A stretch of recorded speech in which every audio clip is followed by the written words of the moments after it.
আসসালামু আলাইকুম দর্শক বন্ধুরা, আজকে আপনাদেরকে দেখাবো চারা গাছ রোপণের সঠিক নিয়ম এবং মডার্ন ক্যালসিয়াম কিভাবে ব্যবহার করবেন। চারা গাছ রোপণ করতে কিন্তু অবশ্যই ক্যালসিয়াম প্রয়োজন হয়। অনেকেই কিন্তু আমরা ক্যালসিয়াম ছাড়াই যে কোনোভাবে চারাগুলো রোপণ করে দিই। আসলে কিন্তু চারা কিন্তু রোপণ করলে কিন্তু ফল পাবেন না। আর চারা সঠিকভাবে রোপণ করতে হবে, চারা যেটা প্রয়োজন সেটা সময় মতো দিতে হবে, তাহলে কিন্তু আপনারা গাছ থেকে দ্রুত ফল পাবেন এবং গাছটাও সুস্থ থাকবে।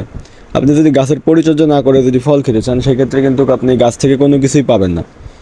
তো গাছ লাগানোর জন্য আমাদের সর্বপ্রথমে প্রয়োজন হবে মডার্ন ক্যালসিয়াম কার্বনেট। তো এটা একটা জৈব উপাদান, অনেক কার্যকরী একটা উপাদান। এটা কিন্তু আপনাকে অবশ্যই ব্যবহার করতে হবে গাছ লাগানোর আগে। দেখতে পাচ্ছেন আমরা কিন্তু আমাদের ব্যাগগুলোতে আগে মাটি দিয়ে তার উপরে কিন্তু এটা ছিটিয়ে দিয়ে তার উপরে কিন্তু চারাটা আমরা রোপণ করব। এটাই কিন্তু আসলে চারা রোপণের সঠিক নিয়ম। এভাবে কিন্তু আমরা চারাগুলো সুন্দরভাবে রোপণ করি। তো এখানে দেখাবো আজকে আপনাদেরকে যে আমরা সম্পূর্ণ প্রসেস কীভাবে করি। এখানে আমরা একটা বেলের চারা এখন রোপণ করবো, এটা থাই বেল।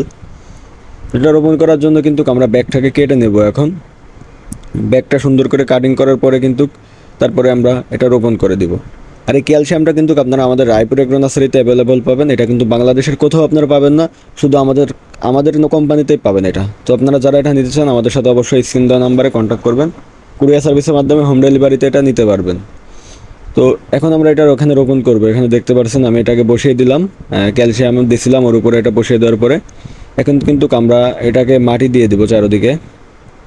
এটার এখন সুন্দরভাবে এটা মাটি দিয়ে বোঝাই করে দেবো বস্তাটা।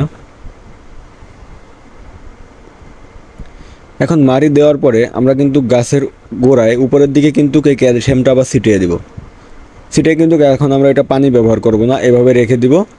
আর আমাদের মাটিটা এখন এত শক্তিশালী হবে চারা গাছটার জন্য, পর্যাপ্ত একবারে সার এবং ক্যালসিয়ামে পরিপূর্ণ হয়ে যাবে।